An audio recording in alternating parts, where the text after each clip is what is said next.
নমস্কার, সেরা বাংলা গল্পে আপনাদের সকলকে স্বাগত। আজ আমরা শুনব তপন বন্দ্যোপাধ্যায়ের গোয়েন্দা গার্গীর কিঙ্কর হত্যা রহস্য। গল্প শুরু করার আগে সকলের কাছে আমার বিনীত অনুরোধ, ভালো লাগলে আমাদের চ্যানেলটিকে অতি অবশ্যই সাবস্ক্রাইব করবেন আর বেল আইকনটি প্রেস করতে ভুলবেন না। আসুন শুরু করা যাক কিঙ্কর হত্যা রহস্য।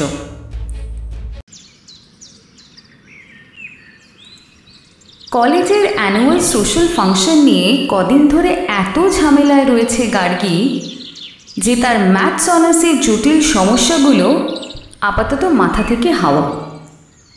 হাফ ইয়ারলি পরীক্ষাটা সদ্য হয়ে গেছে বলে যা একটু বাঁচোয়া, নইলে তার এই নাতিচওড়া কাঁধে এত সব দায়িত্ব নেওয়া সম্ভব হতো না। তবু সে আই হাম্বলি প্রে বলে অনেক কাকতি মিনতি করেছিল সোশ্যাল ফাংশনের দায়িত্বে থাকা পিপিপির কাছে।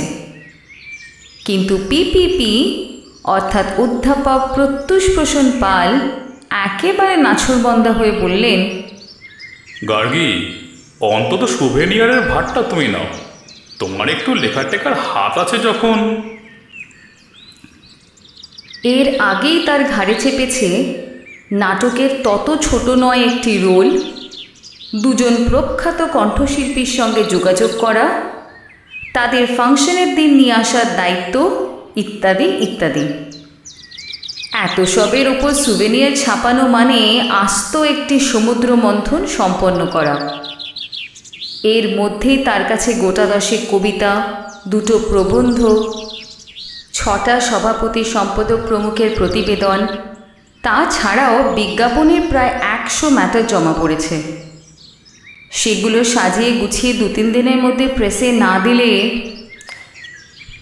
সকালে তার একচিলতে ঘরখানায় বসে বিজ্ঞাপনগুলোই সাজাচ্ছে গোছাচ্ছে।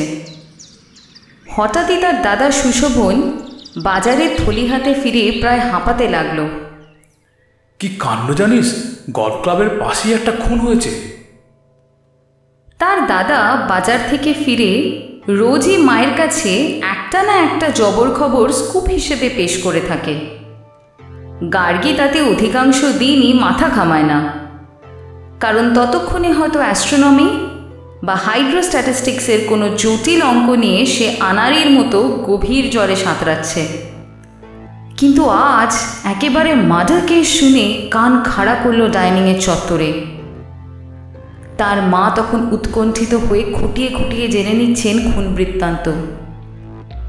হঠাৎ সুশোভন যেই বলেছে, ওই যে কিঙ্কর বলে একটা লোক আছে না, আর্টিস্ট হিসাবে যার বিশাল নাম, তাকেই নাকি।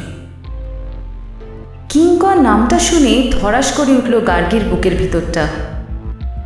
লাফিয়ে বাইরে এসে বলল, সে কি কিঙ্কর দা? হ্যাঁ রে হ্যাঁ। গার্গীর মুখখানা কেমন নীল হয়ে গেল খুনের বিভৎসতায়। বিশেষ করে বেশ চেনা একটি মানুষ যদি ভয়ঙ্করভাবে খুন হয়ে যায় হঠাৎ, তাহলে সেই দুঃখ কল্পনা করে কয়েক মুহূর্ত তার হৃৎপিণ্ড স্তব্ধ হয়ে গেল যেন। কিঙ্করদা তার তেমন পরিচিত ছিল তা নয়। তার বোন ছন্দিতা গার্গীর সঙ্গে স্কুলে পড়েছিল বছর 2, তারপর হায়ার সেকেন্ডারি পাশ করে এখন ভর্তি হয়েছে অন্য কলেজে। মাঝে মধ্যে পথে ঘাটে দেখা হলে এক টুকরো হাসি ছুড়ে দিত একে অপরকে। তার বেশি পরিচয় ছিল না তখন। ছন্দিতার দাদা কিঙ্কর দত্ত রায়কে সে অনেকবার দেখেছে এখানে ওখানে। সেবার দুর্গাপুজোর প্যান্ডেলে তার আঁকা কিছু ছবি টাঙানো হয়েছিল নবীন শিল্পীর একক প্রদর্শনী নামে একটি ক্যাপশন দিয়ে। একাডেমি অফ ফাইন আর্টসে তার 2-1বার প্রদর্শনী হয়ে গেছে এমন শুনেওছে ছন্দিতার মুখে। তবে মাত্র কদিন আগে হঠাৎই প্রায় গায়ে পড়ে তার সঙ্গে আলাপ করতে হলো গার্গীকে, এই সুভেনিয়ার প্রকাশের দায়িত্ব তার কাঁধে চাপাতে। পিপিপি তাকে বলেছিলেন, দেখো গার্গী, কভারের ছবিটা যেন দারুণ হয়। কভারে একটা আকর্ষণীয় ছবি থাকলে লোকে এমনি সুভেনিয়ারে হাত তুলে নেবে।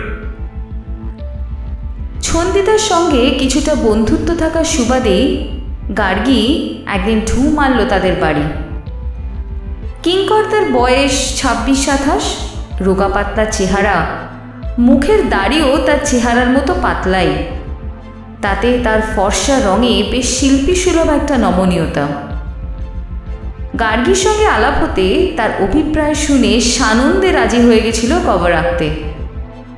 তারপর দিন 2 ঘোরাঘুরির পর ছবিটা কিংকর্তা দিয়েছিল। এক কথায় সুপারব। পুরো কভারটাই চাইনিজ ইঙ্কে আঁকা, তাতে নিপের এমন অসাধারণ সূক্ষ্ম কারুকাজ নিবিষ্ট হয়ে দেখার মতো।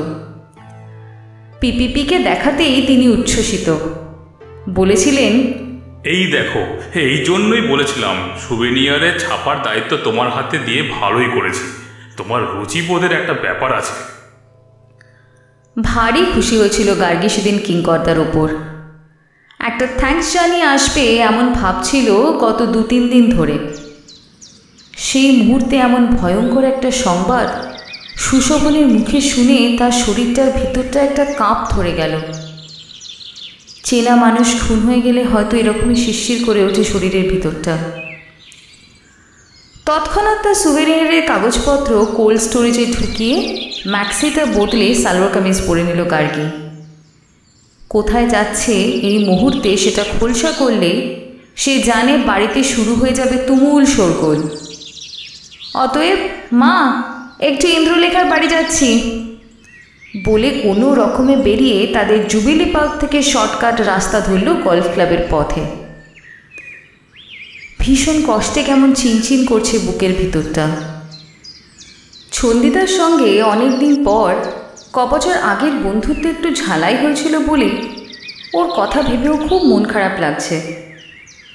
ওর বাবা সামান্য একটা চাকরি করেন, মা নেই। কিংকর্তা আর্ট কলেজ থেকে পাশ করে বেরোবার পর আঁকাঝোঁকায় বেশ নাম হতেই ইদানিং কিছু টাকা পয়সা আসছে ওদের বাড়িতে।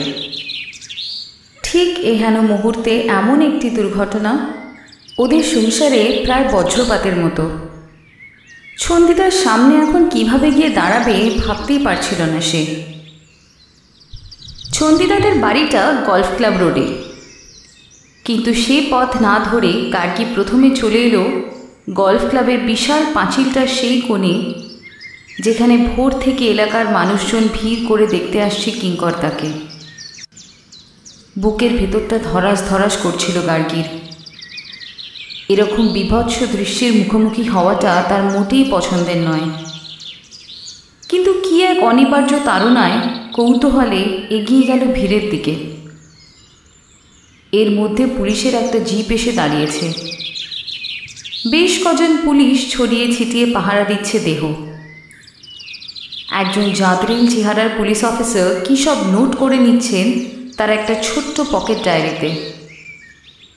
ঝিলের ধার বরাবর আরও বহু লোক পিলপিল করে এগিয়ে আসছে দেখে অফিসারটি তার লেখা থামিয়ে চেঁচিয়ে উঠলেন, এই আপনারা সব বাড়ি চলে যান, বাড়ি চলে যান, এখানে ভিড় করবেন না অযথা। কিন্তু তার হুকুম তামিল করার মতো লোকজন তেমন নেই বোধহয়। কেউই বাড়ি ফেরার পথ ধরার উদ্যোগ করল না। তবে বেলা প্রায় 8টার মতো অনেকেরই অফিস টফিস আছে বলে ভিড়ের ভিতরে একবার উকি দিয়ে চলে আসছে তারা। গার্গীও পুলিশ অফিসারের দিকে বেশি না তাকিয়ে উদাসীন ভঙ্গিতে হাঁটতে হাঁটতে হঠাৎ মিশে গেল ভিড়ের ভেতর। কোনো ক্রমে ঠেলে ঠেলে যে দৃশ্য দেখল তাতে তার মাথাটা ঘুরে গেল। কিংকর্তার দিকে বেশিক্ষণ তাকিয়ে থাকতে পারল না গার্গী। শুধু দেখল কিংকর্তার নেভি ব্লু রঙের প্যান্টের পকেটে উঁকি মারছে এক গোছা টাকা। যতটা নজরে এলো তার মনে হলো নোটগুলো করকরে নতুন। বাইরে বেরিয়ে আসতেই শুনল একজন মাঝবয়সী লোক জিজ্ঞাসা করছেন পুলিশ অফিসারটাকে, কিছু জানতে পেরেছেন নাকি? খুনটা কেন হলো? পুলিশ অফিসার অতি অবহেলায় ঠোঁট ছুচলো করে বললেন, এ নিশ্চয়ই পলিটিক্যাল মার্ডার হবে।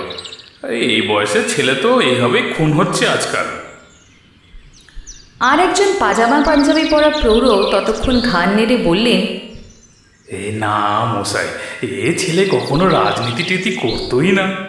নিশ্চয়ই রাতের বেলা ফেরার পথে কোনো ছিনতাই বাজে খপ্পরে পড়েছিল। পুলিশ অফিসারটি সজোরে মাথা নাড়তে নাড়তে বললেন, আরে আপনারা সব যদি বুঝে ফেলবেন তাহলে আমাদের দরকার কি?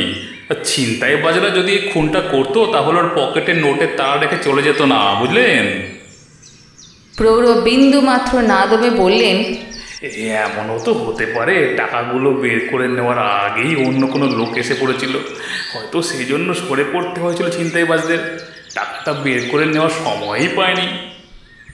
পুলিশ অফিসারটি কিছু না বলে শুধু কটমট করে তাকালেন প্রৌঢ়ের দিকে। চারিদিকে আরও সব টুকরো টুকরো কথা ভেসে আসছে। তাদের প্রত্যেকেই কিছু না কিছু উৎস অনুসন্ধান করার চেষ্টা করছে এহেন খুনটি।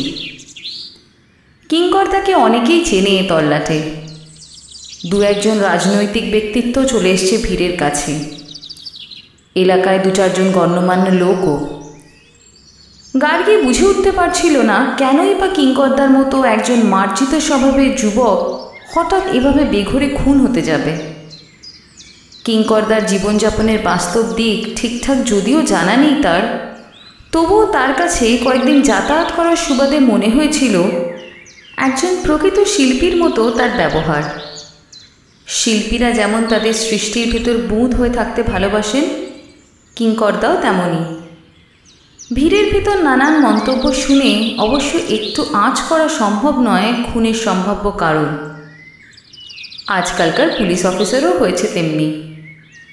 কোনো রকম ইনভেস্টিগেশন শুরু করার আগেই খুনের কারণ সম্পর্কে একটা সকল্পিত ধারণা পোষণ করতে শুরু করে, যাতে খুনের আর কোনো মোটিভ থাকতে পারে কি না তা মগজেই ঢোকে না তাদের।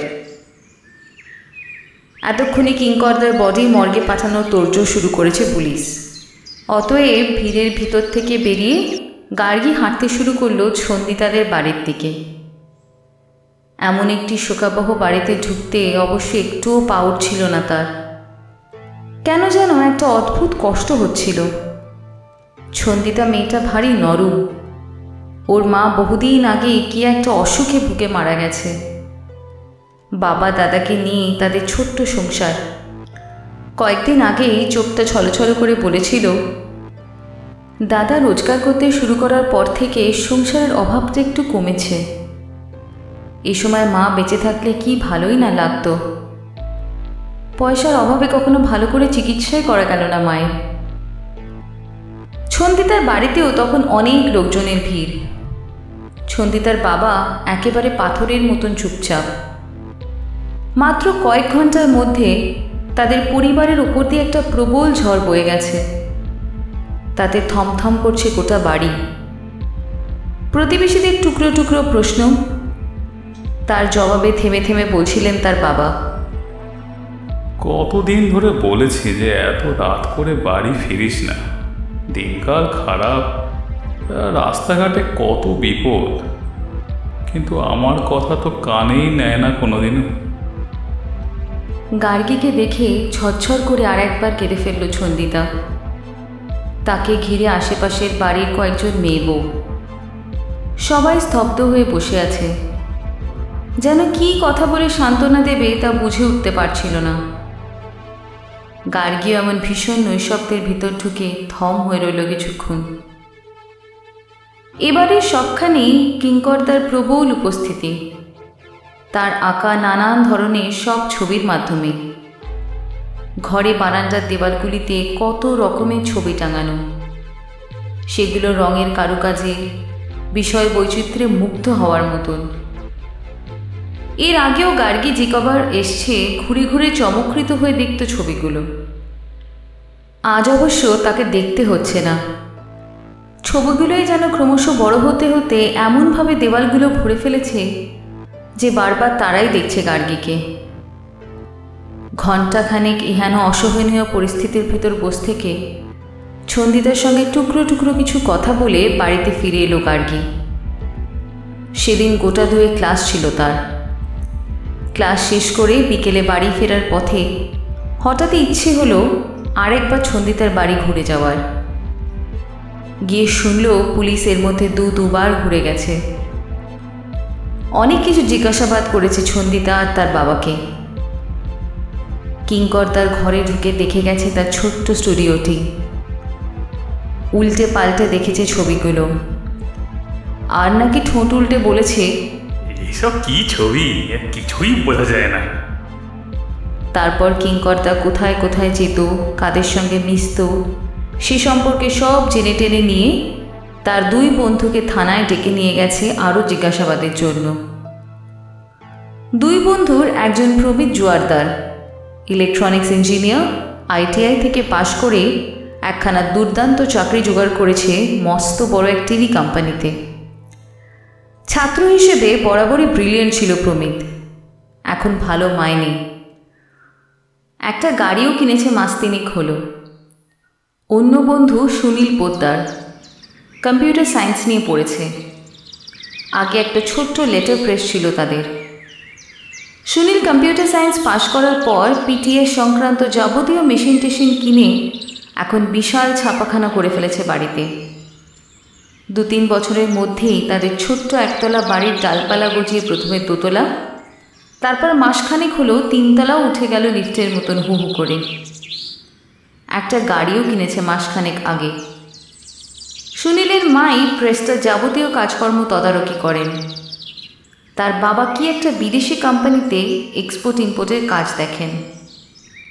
মাস 2 আগে তারা সপরিবারে ঘুরে এলো গোটা ইউরোপ। হঠাৎ কি করে যে বড়লোক হয়ে গেল ছাপাখানা করে ভাবাই যায় না। 3 বন্ধুর মধ্যে কিংকর্তাই যা একটু গরিব। অবশ্য তাদের ভিতর কে গরিব কে বড়লোক তার তুল্যমূল্য বিচার ছিল না কখনো। কিংকর্তা নাকি ইদানিং বলতো ছন্দিতাকে, আমার ছবির যা বাজার হচ্ছে তাতে আমিও 6 মাসের মধ্যে বিশাল একটা বাড়ি হাঁকিয়ে ফেলবো দেখিস, আর ওদের মতন একটা গাড়িও। ইদানিং তাদের বন্ধুত্বের ভিতরে কোনো চির ধরেছিল কিনা তাও বলা যাবে না, এই কারণে যে তাদের যার যার প্রফেশনের শত ব্যস্ততার মধ্যেও 3 জনে ফুরসত পেলেই একসঙ্গে আড্ডা মারতে বসত। সেটা অবশ্য কোনো রেস্তোরাঁ বা মাঠে নয়, 3 জনের বাড়িতেই বসত আসর, এক এক দিন এক একজনের ঘরে। যেদিন প্রমিত আর সুনীল কিংকর্তার বাড়ি আসত, ছন্দিতাকে ঘন্টায় ঘন্টায় চা করতে হতো তার দাদা আর দাদার বন্ধুদের ফরমায়েশ অনুযায়ী। তবে ইদানিং আড্ডাটা বেশি বসত সুনীলের বাড়িতেই। তাদের বাড়িতে জায়গা অনেক, পুরো 3 তলাটা সুনীলের নিজেদেরই। সেখানে হইচই করতে অনেক বেশি স্বাধীনতা। ছন্দিতার কাছ থেকে এত সব কথা শুনতে শুনতে গার্গী জিজ্ঞাসা করল, হঠাৎ কেন এরকম একটা সাংঘাতিক ঘটনা ঘটল, তার কারণ কি কিছু আঁচ করতে পারিস ছন্দিতা? ছন্দিতা বিস্মিত হয়ে বলল, কি করে করব বল, ওদের বন্ধুদের ভিতর কোনো বিষয়ে সমস্যার সৃষ্টি হয়েছিল কি না। ছন্দিতা জোরে জোরে ঘাড় নাড়ালো। দ্বিমত হওয়ার কোনো প্রশ্নই আসে না। দাদার 2 বন্ধুই এত আড্ডাবাজ, এত প্রাণবন্ত, ওদের মধ্যে কোনো গোলমাল হওয়ার সুযোগ নেই রে। বরং ওরা দুজনে মিলে ঠিক করছিল দাদার একটা একক প্রদর্শনী করবে একাডেমি অফ ফাইন আর্টসে, যাতে দাদার ছবির বাজার বাড়ে। কালও নাকি সেই ব্যাপারেই একটা মিটিং ছিল সুনীল দাদের বাড়িতে। কাল রাত 11:30 পর্যন্ত দাদা বাড়ি ফেরেনি দেখে তাও তেমন চিন্তা করিনি। রাত 12টা বেজে গেলে তখন বাবা বলল, এত রাত করে তো কখনো ফেরে না তোর দাদা। তারপর তখন পাশের বাড়ি থেকে সুনীল দাদের বাড়িতে ফোন করলাম। তাতে সুনীলদা ফোন ধরে বলল, কিঙ্কর তো আজ এখানে আসেনি রে সন্দিতা, প্রমিত এতক্ষণ বসেছিল ওর জন্যই। তাই? কিন্তু কিঙ্করদার তো ওদের বাড়িতেই মিটিং ছিল বললি। বাড়ি থেকে বেরোনোর সময় তো তাই বলে গেছিল। কখন বেরিয়েছিল বাড়ি থেকে? রোজই তো 12টা 12:30 নাগাদ খেয়ে দিয়ে বেরিয়ে যায়। কালও সেরকমই বেরিয়েছিল। আমাকে সকালবেলা বলেছিল একাডেমি অফ ফাইন আর্টসে যাব, আর সেখান থেকে সুনীলদের বাড়ি হয়ে ফিরবো, বুঝলি? তাই? আচ্ছা, কিঙ্করদা কি রোজই এমন দেরি করে বাড়ি ফিরত? সাধারণত 10টা 10:30টার মধ্যেই ফিরত রোজ রে।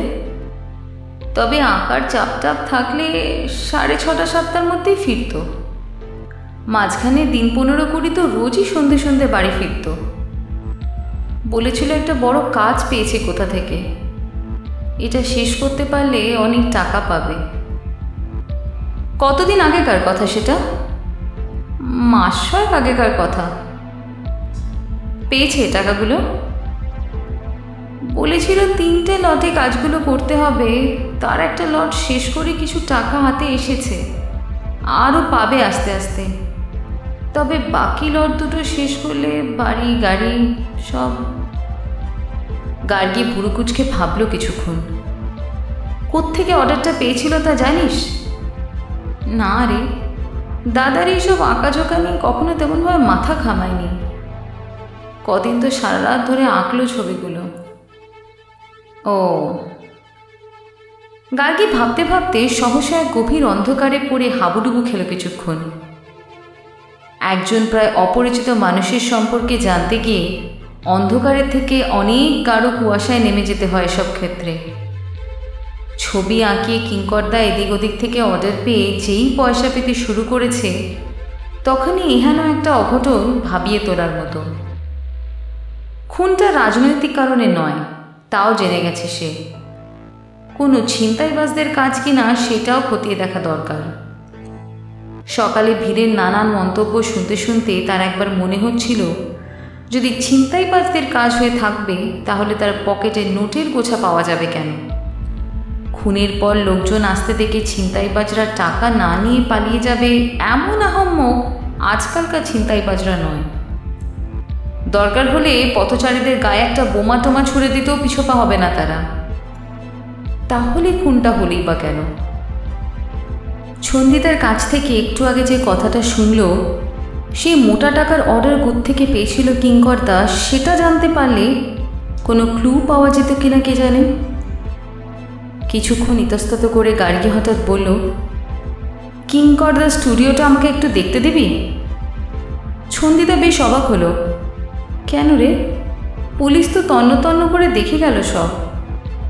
গার্গী অপ্রস্তুত হয়ে বলল, আমি তো পুলিশ নই, কিন্তু সমস্ত ব্যাপারটা ভারী আশ্চর্যজনক লাগছে আমার। মাত্র কদিন আমার কথাবার্তা হয়েছে কিঙ্করদার সঙ্গে, তাতে মনে হয়েছে আর্টিস্ট হিসেবে খুব ব্রিলিয়েন্ট ছিল। এরকম একটা প্রতিভার এইভাবে অপমৃত্যু হলে ভাবতে ভীষণ কষ্ট হচ্ছে। একবার যদি স্টুডিওটা দেখতে দিস। ছন্দিতা ঘরটা খুলে দিতেই গার্গী বিষণ্ণ হয়ে গেল। এর আগে বার তিনেক কিঙ্করদার সঙ্গেই ঘরে বসে কথা বলেছে গার্গী। সারা ঘরে অসংখ্য ছবিতে ভর্তি, কিছু দেওয়ালে, কিছু ঘরের মেঝে, কিছু টেবিলের ওপর। অনেকক্ষণ স্টুডিওর ভিতরটা ঘুরে ঘুরে গার্গী তেমন কোনো উত্তর পেল না। আলমারির ভিতর থেকে দুখানা বড় খাতা আবিষ্কার করল, যার পাতায় পাতায় অসংখ্য স্কেচ। বেশ কিছু ল্যান্ডস্কেপ, কিছু ক্ষুধার্ত মানুষের ছবি, কিছু কলকাতার পুরনো বাড়ির স্কেচ, কয়েকটা বিভিন্ন ধরনের শিলালিপিরও ছবি। তার সঙ্গে সে যুগের কটা মুদ্রা স্কেচও। শিলালিপির অক্ষরগুলো গার্গীর কাছে রোমান বা গ্রিকের মতোই দুর্বোধ্য। তাতে কোনো বার্তা বহন করছে কিনা ঈশ্বর জানেন। খুঁজতে খুঁজতে একটা জল রঙের স্কেচের খাতা আবিষ্কৃত হলো আলমারির ভিতর থেকে। তাতেও ল্যান্ডস্কেপ, কয়েকটা মেয়ের মুখ, কিছু হাতি ঘোড়া, বাঘ ইত্যাদির ছবি। এর মধ্যে যে বিশেষ ছবিগুলোর সন্ধান করছিল গার্গী, সেগুলো আছে কিনা বুঝতে পারল না। কিছুক্ষণ পরেও ভাবল, এত বড় একটা মাজার কেসে ক্লু পাওয়া, তার রহস্য সমাধান করা এতই কি সোজা?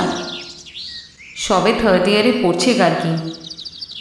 গোয়েন্দা কাহিনী পড়ে পড়ে নেহাত মাথাটা খারাপ হয়ে গেছে বলেই এরকম একটা জটিল ব্যাপার তার মাথায় ঘোরাফেরা করছে।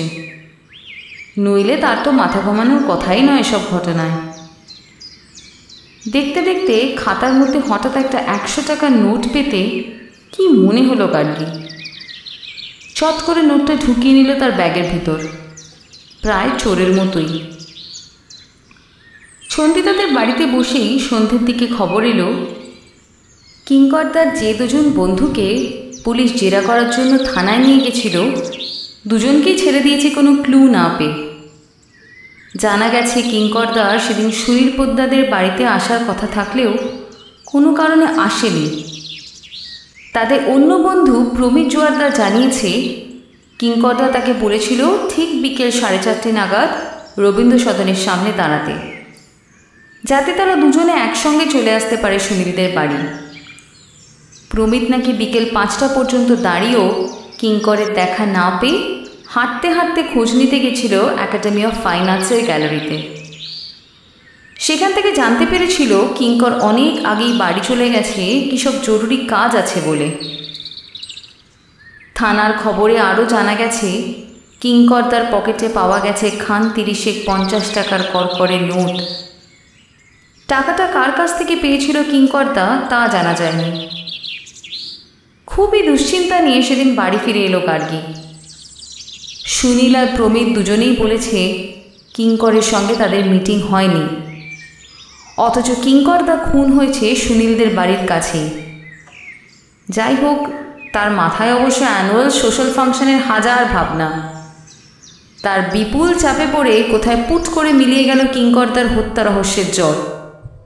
কয়েকদিন ধরেই কোথায় সুভেনিয়ারটা ছাপাতে দেবে ভেবে জেরবার হচ্ছিল গার্গী। হঠাৎ মনে হলো, তাই তো, তাদের বাড়ির কাছেই চমৎকার একটা প্রেস রয়েছে, সেখানেই কেন ছাপাতে দিচ্ছে না বইটা? তাহলে তো প্রুফ দেখতেও সুবিধে। সঙ্গে সঙ্গে সুভেনিয়ার লেখা আর বিজ্ঞাপনের ম্যাটার হাতে করে সে গিয়ে হাজির হলো মস্ত 3তলা বাড়ির গেটে।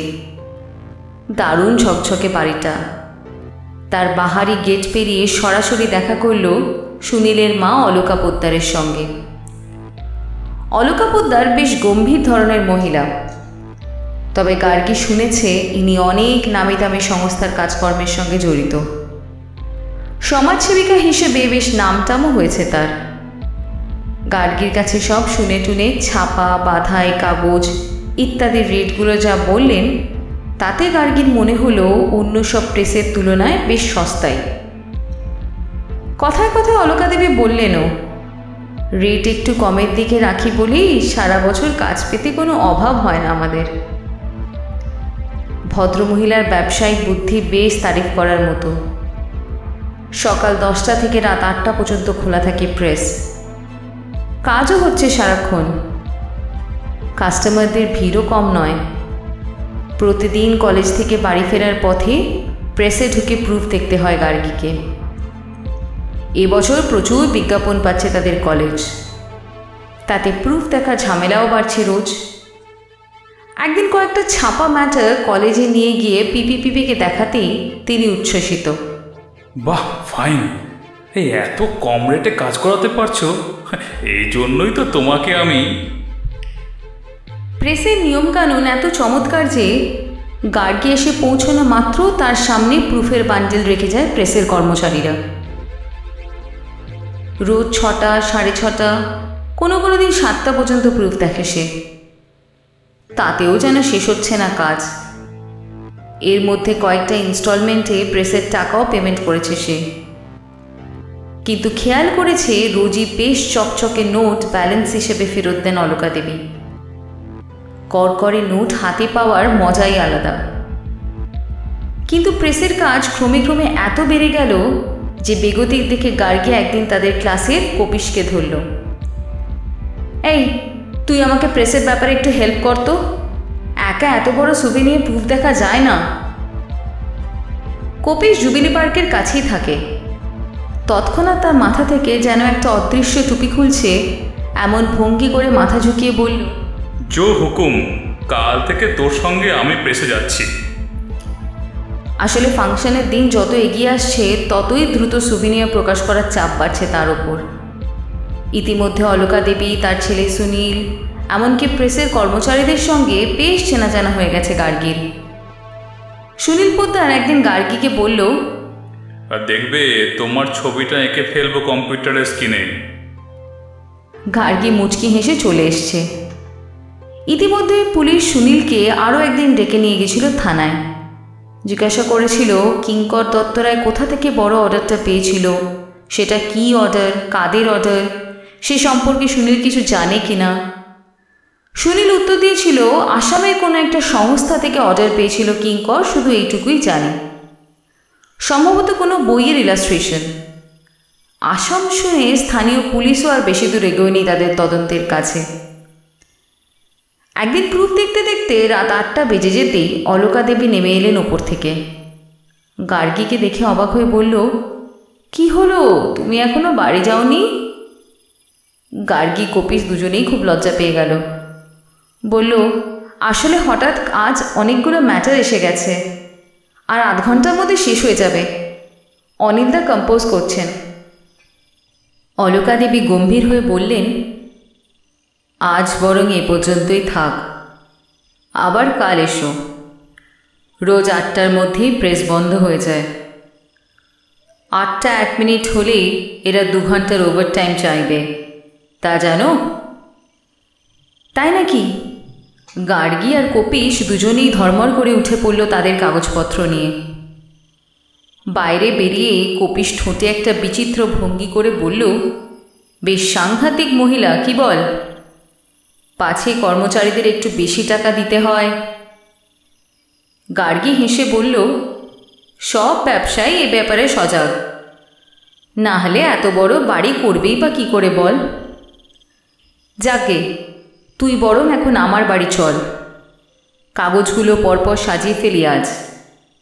কাল কলেজ যাবার পথে প্রেসে দিয়ে গেলে বিকেলে অনিলদা এগুলোকে কম্পোজ করে রাখবে।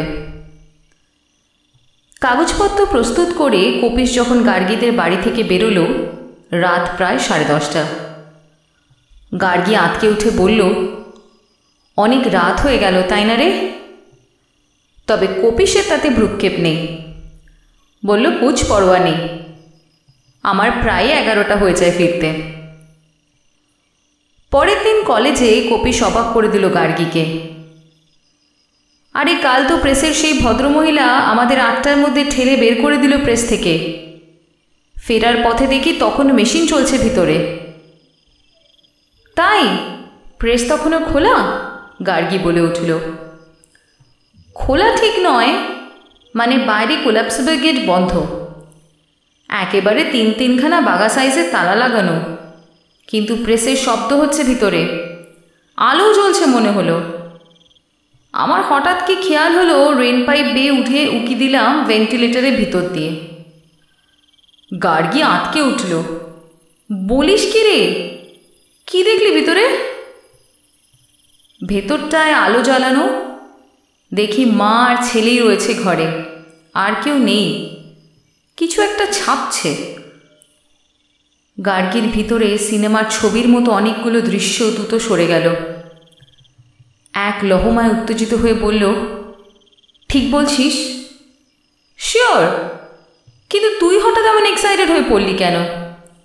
দাঁড়া দাঁড়া, মনে হচ্ছে একটা অঙ্ক সলভ করে ফেলেছি। অঙ্ক? এর মধ্যে আবার অঙ্ক পেলি কোত্থেকে তুই? ম্যাথসে অনার্স পড়িস বলে প্রেসে অঙ্ক খুঁজে পাচ্ছিস? অঙ্ক না রে, মিস্ট্রি, বলে গার্গী কপিসকে একটা বিশাল মিস্ট্রির ভেতর ডুবিয়ে বলল, আজ রাতে তাহলে একটা অভিযান করব আমরা দুজনে। কপিসকে সত্যি সত্যি বাকি দিনটা দারুণ ভাবনায় রেখে সেদিনও প্রুফ দেখতে রাত 8টা বাজিয়ে ফেলল গার্গী। যথারীতি অলকা দেবী তাদের দুজনকে তাড়া দিয়ে বাড়ি চলে যেতে বললেন। গার্গী বাইরে বেরিয়ে কপিসকে বলল, আজ কিন্তু আর বাড়ি ফিরব না, আমরা একটু দূরেই অন্ধকারে ওয়েট করব। কপিস হতভম্ব হয়ে গেল। কেন রে, কোনো ফিশি ব্যাপার আছে নাকি? ইলিশ না চিংড়ি? Wait and see friend. গার্গীরা বেরিয়ে যাবার একটু পরেই প্রেসের লোকজন তাদের কাজ শেষ করে রওনা দিল যে যার ঘরমুখ। পরক্ষণেই ভারী ভারী তালা পড়ে বন্ধ হয়ে গেল প্রেসের কোলাপসিবল গেট। আলোগুলোও নিভে গেল। তারপর আরও আধ ঘন্টা পর জ্বলে উঠল মেশিন ঘরের আলো। একমাত্র ভেন্টিলেটর দিয়েই কয়েকটা আলোর টুকরো দেখা যাচ্ছে। গার্গী ফিসফিস করে বলল, দেখ তো কপিস, কাল যে দৃশ্য দেখেছিলি সেটাই দেখছিস কি না আজ? কপিস মিনিট 5 মধ্যেই তার রেন পাইপ অপারেশন শেষ করে নেমে এলো এবং বলল, হ্যাঁ, সেই একই দৃশ্য সে কাল দেখেছিল। তাহলে চল থানায় একটা ফোন করি, কাছে একটা পাবলিক বুথ আছে। থানার ফোন নাম্বারটা আজ কলেজের টেলিফোন ডিরেক্টরি থেকে নোট করে নিয়ে এসছে গার্গী।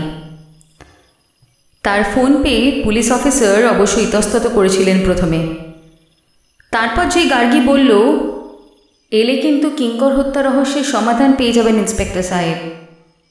অমনি মিনিট 10 মধ্যে পুলিশের জিপ এসে হাজির। আধ ঘন্টার মধ্যে অত বড় বাড়িটা ঘিরে তল্লাশি করতেই ধরা পড়ল অলকা পোদ্দারের জাল নোট তৈরির বিশাল ফ্যাক্টরি। রাতের অন্ধকারে বন্ধ প্রেসের ভিতর আলো জ্বালিয়ে এভাবেই রোজ 50 টাকার জাল নোট রাশি রাশি ছাপায় মা আর ছেলে মিলে। গার্গী আর কপিশ অপেক্ষা করছিল বাইরে। ইন্সপেক্টর অমলেশ দত্তকে দেখেই গার্গী বলে উঠল, কিঙ্কর হত্যা রহস্যের মূলে কিন্তু এই জাল নোট তৈরির কারখানা। ইন্সপেক্টর তখনও ঠিক বুঝে উঠতে পারলেন না ঘটনাটা। জাল নোটটা যে এখানেই তৈরি হয় তোমরা জানলে কি করে? মাত্র কালই ফরেন্সিক দপ্তরের রিপোর্ট এসেছে যে কিঙ্কর দত্তের পকেটে যে 50 টাকার নোটগুলো ছিল সেগুলো সবই জাল। আমি ভেবেছিলাম ছিনতাইবাজরা নোটগুলো জাল বুঝে ফেলে রেখে চলে গেছে, হয়তো যাওয়ার সময় খুনটা করে দিয়ে গেছে কিঙ্করকে। আসলে কি জানেন ইন্সপেক্টর সাহেব, কদিন ধরেই আমার মনে হচ্ছিল কিঙ্কর তার খুন হওয়ার সঙ্গে তার ছবি আঁকার একটা সম্পর্ক আছে। বিশেষ করে যখন শুনলাম একটা বড় অর্ডার পেয়েছে কোথা থেকে, তাতে ভালো পয়সা আসতে শুরু করেছে কিঙ্করদার, তখনই কোথাকার অর্ডার, কার অর্ডার তা খুঁজে বার করতে চেষ্টা করছিলাম। সেই সময় কিঙ্করদার খাতার ভেতর থেকে একটা 100 টাকার নোট দেখে চুরি করে ফেললাম কদিন আগে। কারণ নোটটা দেখে আমার কেমন যেন মনে হলো এটা আসল নোট নয়, নোট জাল করার জন্য আঁকা হয়েছে ওটা। অলকা দেবীদের ওপর কেন জানি না সন্দেহ হয়েছিল সে সময়, বিশেষ করে কেন এত অল্প সময়ের মধ্যে এত বড় লোক হয়ে গেল তারা। তবে তার ছেলে সুনীল পোদ্দার আপনাদের বলে এসেছিলেন কিঙ্করদা অর্ডারটা পেয়েছিলেন আসাম থেকে, তাতেই কিছুটা সময় বিভ্রান্ত হয়েছিলাম। পরে কপিশি আমাকে হেল্প করলো রহস্যটার সমাধানে। কিঙ্করদা 50 টাকার নোটটা নিখুঁতভাবে এঁকে দিয়েছিল সুনীলকে। সুনীল আর প্রমিত তাদের কম্পিউটারের ব্রেন প্রয়োগ করে তার নেগেটিভ তৈরি করে। কিন্তু এভাবে নোট জাল করার দরুন যত টাকা ভাগের ভাগ পাওয়ার কথা ছিল কিঙ্করদার, তা পায়নি। বারবার তাগিদ দিয়ে না পাওয়ায় হয়তো থ্রেট করেছিল পুলিশের কাছে সব ফাঁস করে দেবে বলে। তাতেই সুনীল আর প্রমিতের হাতে খুন হতে হলো তাকে। 100 টাকার নোটটাও আঁকা হয়ে গিয়েছিল। আগের হিস্সা না মেটায় এটা নিজের কাছেই রেখে দিয়েছিল কিঙ্করদা। আর জাল টাকা সম্ভবত সুনীল পোদ্দারের বাবার মাধ্যমে পাচার হয়ে যায়, কারণ ওর বাবা একটা এক্সপোর্ট ইম্পোর্টে কোম্পানির ম্যানেজার। অনেক বিদেশি ওর কাছে আসে রোজ, হয়তো তাদেরই ঠকাতেন তিনি। কারণ বিদেশিরা চট করে বুঝে উঠতে পারবে না কোন নোটটা আসল কোনটা নকল। এভাবে প্রচুর ডলার রোজগার করাতে বিদেশে ঘুরে আসতেও সুবিধে হয়ে যাচ্ছে ওদের। যা মনে হচ্ছে অলকা দেবী প্ররোচনাতে সেদিন সুনীলের বাড়ি মিটিং করে ফেরার পথে সুনীল আর প্রমিত দুজনে মিলে